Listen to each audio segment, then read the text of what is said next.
So, looking at the formation of patterns, so we have the head region, which is this way, is the anterior region, the fruit fly. And this is the posterior region, the tail region. Dorsal means back. You've probably heard of dorsal fin on a shark or a dolphin.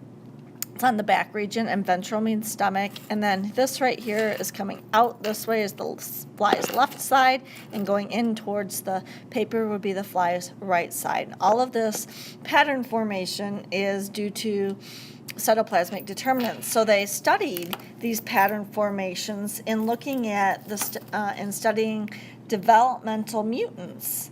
So they laid the groundwork for understanding what controlled what. So mutations that affect segmentation are likely to be embryonic lethals, meaning that if there's a mutation in the genes that control the segmentation, that these guys usually die in the embryo stage, but we can still look at them to make some conclusions about what caused, where did the mutation occur, and so on. So we kind of work backwards, like this is what happened, like the fly with the legs growing out of its head.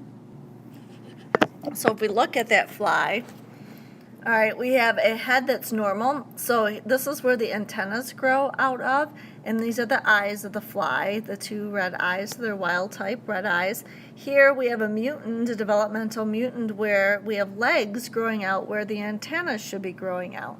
And so that obviously is a mistake. And so what we can do is work backwards on this fly and look back at its genes and say where does the mutation occur that causes these legs to be growing out of its spot for the antenna, and we know that those genes then control or have something to do with where those legs are supposed to go, and so we can look at that mutation. So it's kind of working backwards, kind of like how we do in genetic diseases, where if something is somebody has a genetic disease, we can say they have symptoms X, Y, and Z, and we can look back and say, okay, this is where the mutation happened, so that gene has to do with X, Y, and Z. All right, so working backwards there. So let's look more at the axis development, all right? So maternal effect genes, so maternal means the mother. So these guys are important. Maternal effect genes encode for cytoplasmic determinants. So remember when we talked about the egg cell and where those cytoplasmic determinants came from, it has to do with genes that the mom has in her egg cell. So moms have these maternal effect genes that code for making these cytoplasmic determinants that are initially going to establish the baby's axis of the body. All right, so axis meaning of these guys here. So these maternal effect genes are also called egg polarity genes. So there are two ways to say the same thing, because they control the orientation of the egg and consequently the fly, all right, that is going to develop once that egg becomes fertilized. So one maternal effect gene called the bicoid gene affects the front half of the body. So we're going to look at that specifically. An embryo whose mother has a mutant bicoid gene lacks the front half of its body and actually has duplicate posterior structures. What does that mean? Posterior, tail. So duplicate tail regions instead of a head and a tail region. It's amazing. This phenotype suggests that the product of the mother's bicoid gene is concentrated at the future anterior end. That this bicoid gene is helping to determine where the head's going to be. And if you have a mutation in that gene, then you're not going to get a head. All right. So this hypothesis is an example of what we call the gradient hypothesis, and you'll see why that makes sense in just a second, in which gradients of substances called morphogens establish the embryo's axis and other features. So let's look at a picture of this. So here you have, it says developing egg cell. And so this is the egg cell. The egg cell is surrounded by nurse cells, which help to nurture and so on the egg cell. So this is the actual egg cell right here, just so you know what you're looking at here. All right, and what you see, it's kind of hard to see here, but you see the it says bicoid mRNA. So remember that we go from gene on the DNA, and that codes for the mRNA. So let's say the gene is from here to here, so you get your mRNA, which then codes for your protein. So if this gene is working, so if this is the bicoid gene, it's going to make bicoid mRNA and make the bicoid protein.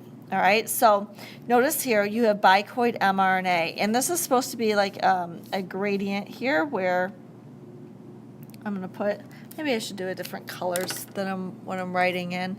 And so I'll do in red here. So this right here, I'm just going to dot, dot, dot, dot, dot. This is the concentration of the bicoid mRNA. All right. And so when we look here at a mature unfertilized egg cell, this is the bicoid mRNA. It's concentrated on one end. So right here is the bicoid mRNA. And what happens here is this bicoid protein. So this is the mRNA. So then if you look here, fertilization happens, and then translation of the bicoid mRNA takes place. So here you have the mRNA. So translation is going from mRNA to protein. So now we have the bicoid protein. So maybe I should do a different color for the bicoid protein. I'll use green here. So now we have the bicoid protein. Since there's a bunch of mRNA on this side, bicoid mRNA, then the mRNA can go to the ribosome, and you're going to get a bunch of the bicoid protein. Maybe green wasn't the best one to use here. Bicoid protein here, and it's a gradient. All right, so there's some here. All right, but not as much, and so very concentrated. And this is what helps to develop into the anterior end or the head region. So let's write a few things about this bicoid protein. This acts as a morphogen.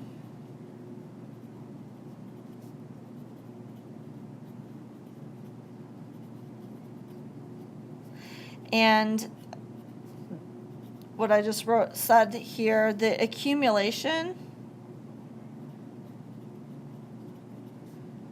at the anterior end results in development into a head.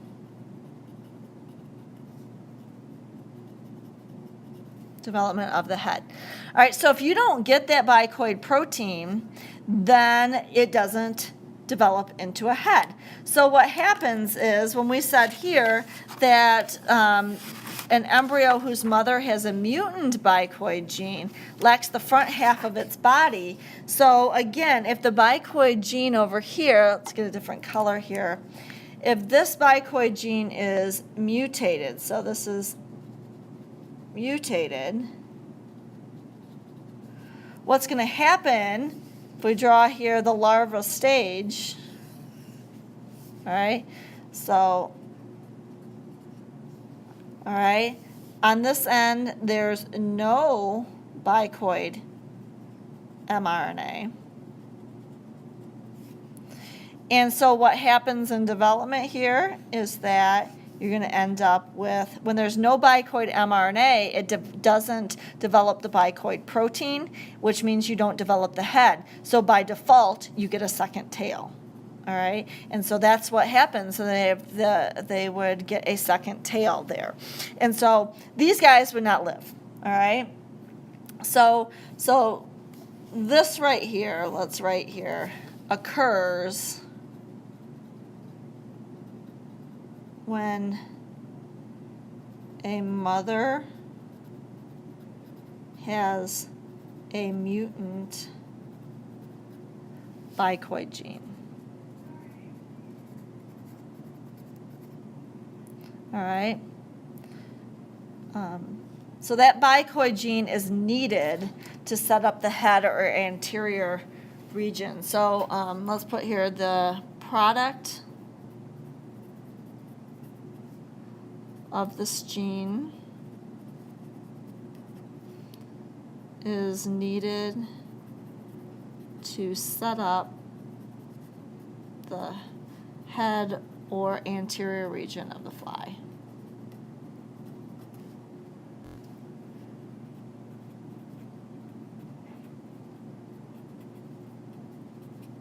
Okay. So this bicoid research was really important. Why? So there's three things here. So one, it identified that you had a specific protein that was required for very early stages in pattern formation, head versus tail. It also increased the understanding of the mother's role in embryonic development. So this embryo couldn't develop unless mom had a normal bicoid gene. All right, so mom is very, very important for a variety of different reasons. It demonstrated a key developmental principle that a gradient of molecules can determine polarity and position in the embryo. So the gradient is when it's concentrated and becomes increasingly less concentrated. All right, so that's what that gradient means. All right, so that helps to determine some of our X's, and the bicoid protein is just one example. All right, so then we've already talked about apoptosis, so this is going to be a quick little review, but it's important to restate here in morphogenesis, because in the shape of an organism, like we have spaces in between our fingers, that's due to apoptosis, if you recall. So apoptosis is the programmed cell death, remember that? All right, that occurs during normal development. It usually is triggered by signals. Remember, we did it with signal transduction pathways in cell communication that activate a cascade of signal proteins in cells that are to die. So I'm going to put in parentheses, that was signal transduction that we reviewed actually earlier on in the previous picture here. During the process, the cells shrink, remember, the nucleus breaks down, the nearby cells quickly engulf and break down the contents of the cell, so the cell dies. It's essential to the development of all cells and all organisms. It should be all organisms. The process helps in the growth and development of the major structures and systems of an organism. And so remember that it's between our fingers and toes or paws and other organisms. And so it slows or stops cell division in certain cells. All right, so apoptosis, important part of development. And the last little bit here with development is this thing called homeotic genes. Looking across species, there are many similarities in the genes controlling development. A homeobox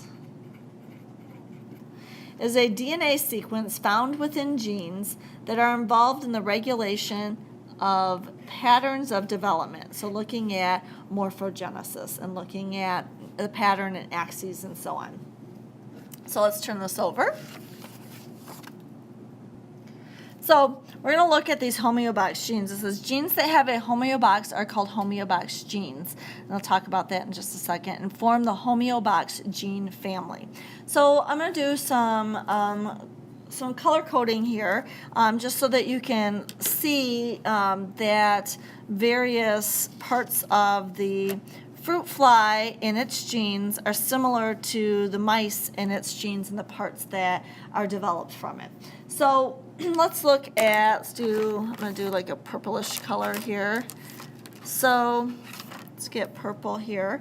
And on the fruit fly, right here, this part of the fruit fly, this is purple here. Maybe I should have used a lighter color here. This is the adult fly, so this is the part of the body. When we look at an embryo, this is the part of the body right here. All right, and this is the gene that develops. So this gene right here in purple, I'm going to kind of go off so I can see a little bit. Purple controls this part. The genes that are turned on cause this part of the embryo and this part of the fly to develop. All right, and then looking at this with the mice also have the purple genes. All right, so these are mouse chromosomes that have the purple genes on it. And looking at the mouse embryo, this is the part of the body that it it codes for. And in looking at the segmentation, that's this part of the body right here. We're going to look at that kind of down the spine here, the different parts of the body. So therefore, there are similar genes in the mouse versus the fly that turn on those particular genes. All right, so then let's look at this part here. Let's do the green, or I'll use this teal color. Let's do this here. Let's look at this one right here. This is found in the fruit fly as well as the mice, and the mice has 4 copies of this. So in the fruit flies here, it forms this part of the embryo, and where that looks like, where that's going to develop over here is the head. All right, so that gene right there triggers the development of the larva here, the embryo, and then the fruit fly. In the mouse, let's go down here. That's going to be this part here, so this part right here, as well as up into here.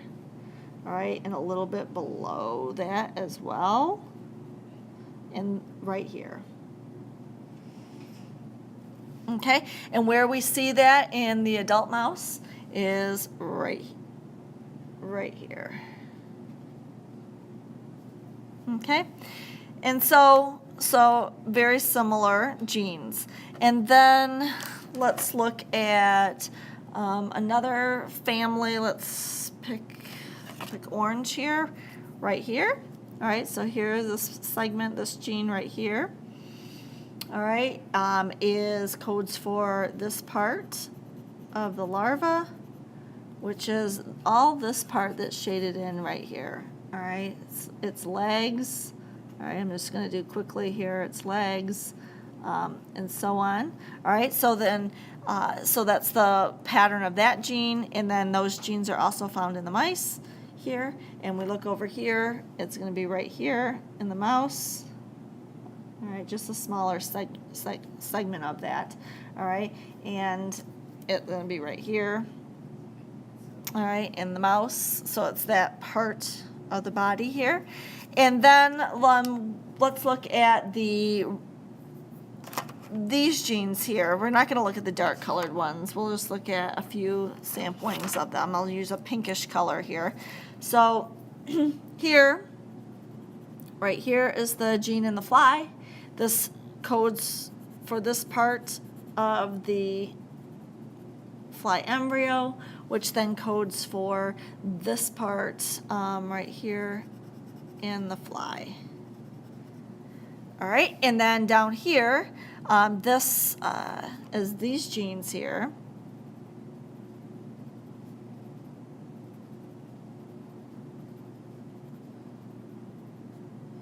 And these genes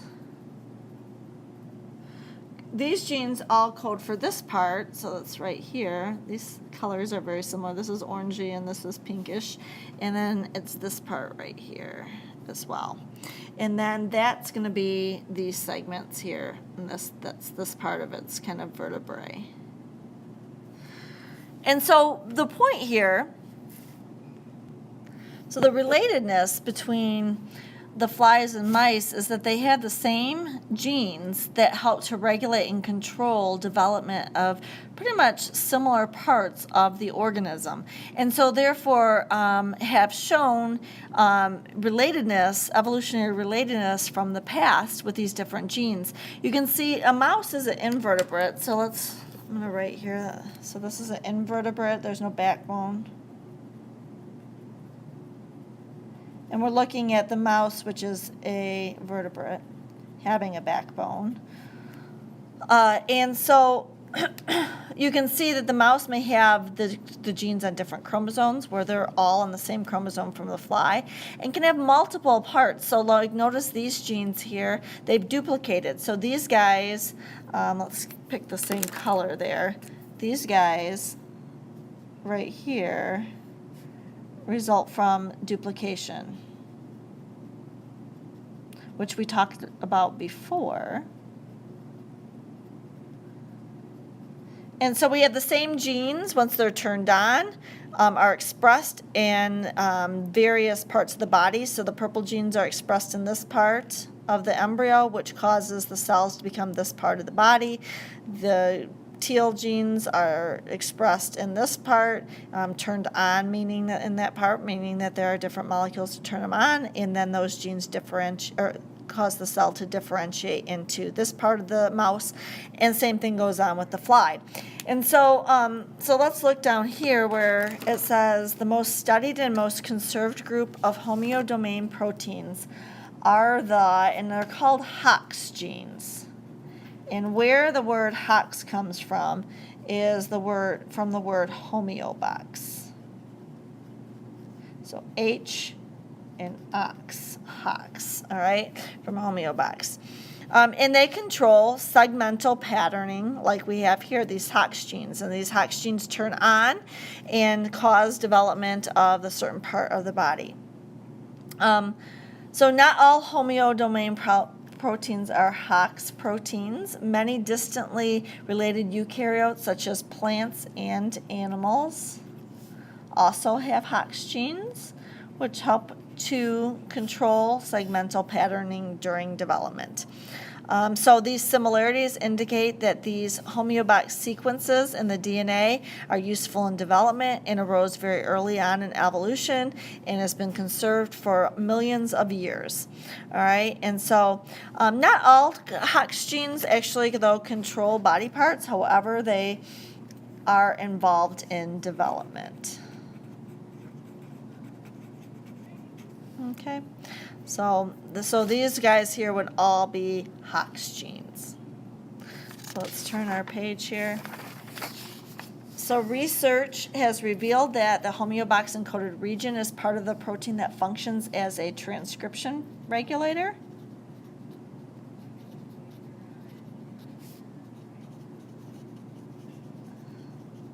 Well, so what does that mean? If we go over here, that these genes, like these teal ones, when they're turned on, make a protein that regulates transcription in these cells, which then allows certain proteins to be made, and those cells become this part of the body and differentiate into that part of the body. So the shape of the encoded region allows it to bind to any DNA segment, but by itself it cannot select a specific sequence. The variable regions within the whole protein allow it to interact with other transcription factors and enhancers with this DNA, within the DNA. In this way, the homeobox genes work to switch certain developmental genes on and off. All right, so they control transcription and turning those genes on and off, and those are called, in general, homeobox or Hox genes. All right, and that is the end of development. So now I want to take a look at the second part of the chapter, which is about looking at how we manipulate some of this information and actually clone some organisms. So it says cloning of organisms showed that differentiated cells, so cells that have already, remember that means that they've got their fate, all right, and that they've differentiated, they look a certain way, and so on. The cells could be reprogrammed and ultimately lead to the production of stem cells. And so let's look at that, all right. So how do we get a differentiated cell to become back to not being a differentiated cell? So let's start with cloning plants, single-cell cultures, and the totipotency of plants. And one experimental approach for testing genomic equivalence, which means all cells of an organism have the same genes, we now know that to be true, is to see whether a differentiated cell can generate a whole organism. So can you take a cell that's differentiated and make a whole organism from it? So this can be done through what's called a totipotent cell. Is one that can generate a complete new organism. So if we look here, we're going to use this as part of a cloning process. So cloning is using one or more somatic cells, body cells, from a multicellular organism to make a genetically identical individual to the cell that you started out with. So let's look at how they did that in plants. So let's look at this carrot here. So fragments cultured in nutrient medium. So that what they did is, you notice here the little slice, the transverse section of the carrot root, and they chopped it up and took small little fragments here. So that's and they put it in a nutrient medium, meaning that it has food for the cells. And stirring causes single cells to kind of break off from the clumps. All right. So these guys here are not just single cells, but many cells, and then you have individual cells that come off from there. So the single cells now are free in the suspension, and they begin to divide, and then what happens is they will divide actually into a new carrot. So the little embryonic plant, if you put it, they put it in an agar, which has nutrients and water and so on, and it actually will eventually, if you plant it into soil, will actually develop into a full-fledged carrot. All right, so that is one way to clone an organism. So this new plant would be an exact clone of this plant using a somatic cell. So a single somatic non-reproductive carrot cell developed into a mature carrot plant, and the new plant was a genetic duplicate to or a clone of the parent plant. So that is one way to clone, but that's the thing is that the somatic cell has to be totipotent, and that is able to develop and divide into a complete new organism. That's not the case for all somatic cells. So we can't take a human skin cell and grow it in the laboratory and develop a whole new human, all right? So that's not possible, but it is possible with totipotent cells like this carrot cell. So let's look at how this happens in animals, since we can't take a cell from an animal and do this to clone. So it's a little bit more of a complex problem in animal cells. So we do something called nuclear transplantation. So in nuclear transplantation, the nucleus of an unfertilized egg cell or zygote is placed with the nucleus of a differentiated cell. So, excuse me. So a cell that's already been, the fate has been decided, it's already is what it is, the type of cell it is. And so we're going to take and pluck that out and put it into an unfertilized egg cell. So what's going to happen is the unfertilized egg cell is going to feel like it's fertilized. So they've done experiments with frog embryos, have shown that transplanted nucleus can often support normal development of an egg. So we're going to look at two sides here, two different things going on. So here is your frog egg cell, and they expose it to UV light. What that did is destroys the nucleus and DNA. Destroys nucleus and DNA. All right, and so we get in what that's called an enucleated. So the nucleus has been destroyed, taken out, so therefore you just have an empty egg cell. So then what we're going to do is there's two different kind of paths here, 1 and 2. We're going to put a nucleus into this egg so that the egg feels fertilized. So here we have a frog embryo, and this is a less differentiated cell, meaning that it's early on in development, these cells haven't differentiated much. They look alike and so on. Isolate one of those cells and take out the nucleus. So this nucleus right here is transplanted into the egg cell. So now, what that nucleus, remember this is a diploid cell, meaning that it's not an egg cell or a sperm cell, it's a somatic cell that has 2 of every kind of chromosome. And so now we have a diploid donor nucleus that was put into the egg cell. So if this was human, we would have 46 chromosomes in here. So the egg cell, it would be like as if it was fertilized. It has the correct number of chromosomes. So then the cell divides by mitosis and develops into, and it says here, most developed into tadpoles. So they got the tadpoles, which then can develop into frogs and so on. So it seemed to work. They did the exact same process, though, but instead chose a cell and isolated it from a tadpole. So this is fully differentiated. This is an intestinal cell, so this is the villi to increase surface area. And so then they did the same thing, took the nucleus out, put it into the egg cell. So now this is a diploid cell, divides by mitosis just like the other one, and you would get a ball of cells, and eventually differentiation and morphogenesis occurs. you get a tadpole, but notice here, less than 2% actually developed into tadpoles, all right? And so this doesn't seem to work. What's the difference here? Whether or not the cell was differentiated or not. So the older the cell, the older the donor nucleus. So let's write this in. The older the donor nucleus,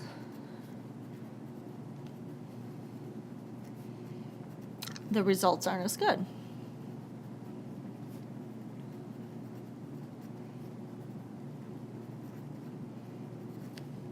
So so the nucleus in both cases was directing development and differentiation of these cells, but the ability to direct development went down once the donor cell became more differentiated, which means it's older, which I'll put here, or more differentiated.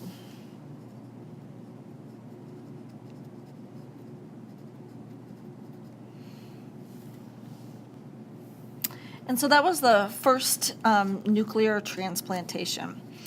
So then let's look at how that has evolved. So reproductive cloning of mammals. In 1997, Scottish researchers announced the birth of Dolly the sheep. It's a lamb cloned from an adult sheep by nuclear transplantation from a differentiated mammary cell. So they took a mammary cell and transplanted the nucleus into an egg cell, much like they did up here.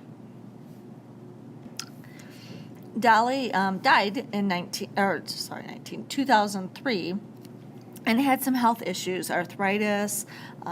They speculated that her cells were older than of normal sheep because the nucleus came from an older sheep and it wasn't brand new from an egg meeting the sperm cell fertilizing it. So possibly reflecting incomplete reprogramming.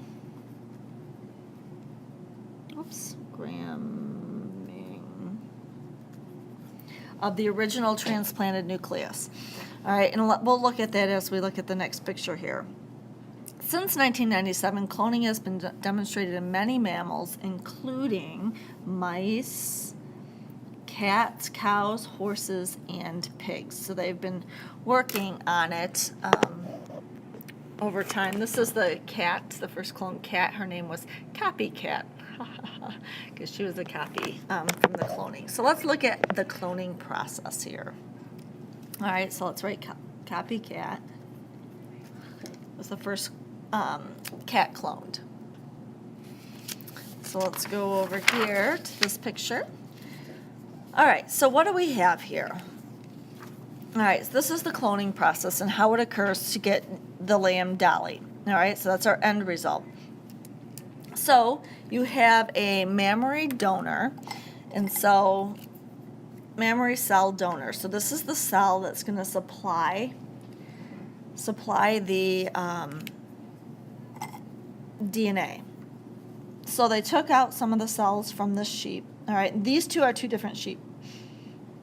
So they took that out and took one of these cells.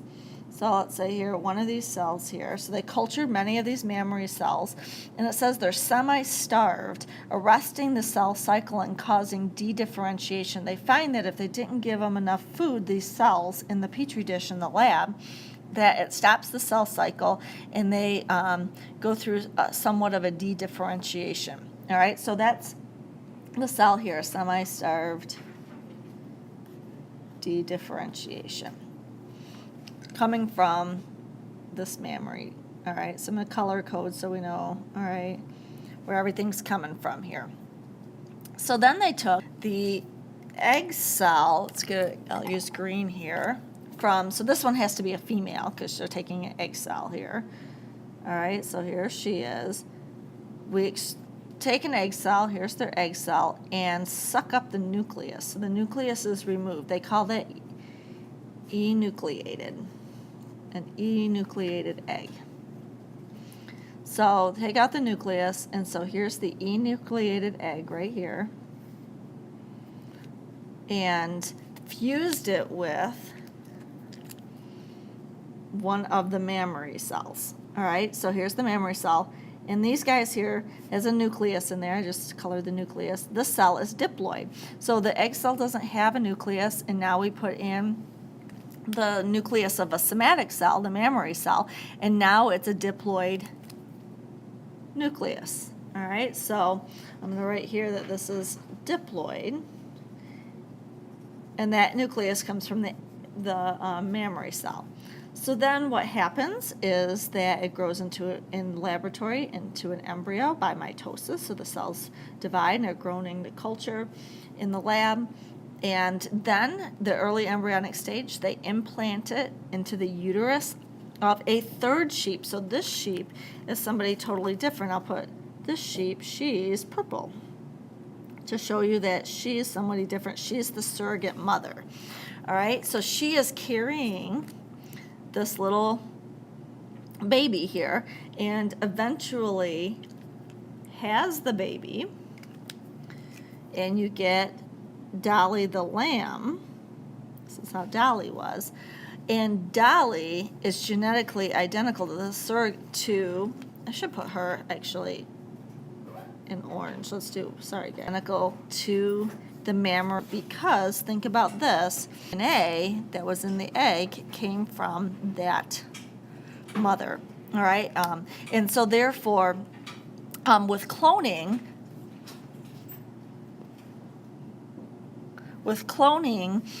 this adult mother, this adult female or male, or it could be a male too, it's not like when you clone you get individuals of the same age, that the clone is now a baby, and you watch the baby of that organism grow up.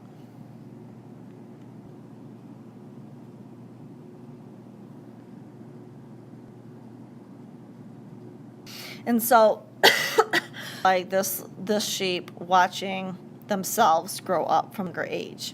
So cloning is science.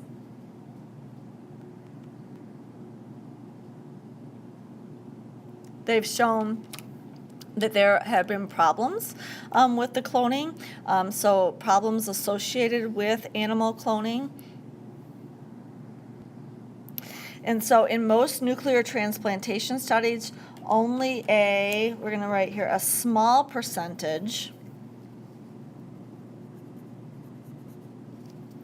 of cloned embryos have developed to birth normally. So many epigenetic changes, such as acetylation of histones or methylation of DNA, must be reversed in the nucleus from a donor animal in order for genes to be expressed or appropriately for different stages of development.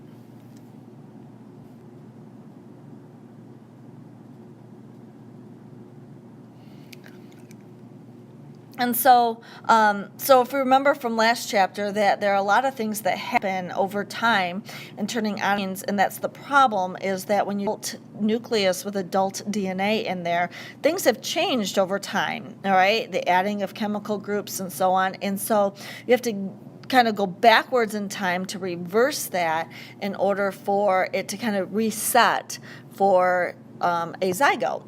And so looking at doing this has been quite a process. They've gotten a lot better at it, and so they've had a lot of success in there. It's still not 100% always, but works, but they've gotten a lot better at reversing this process so that the clones are more normal.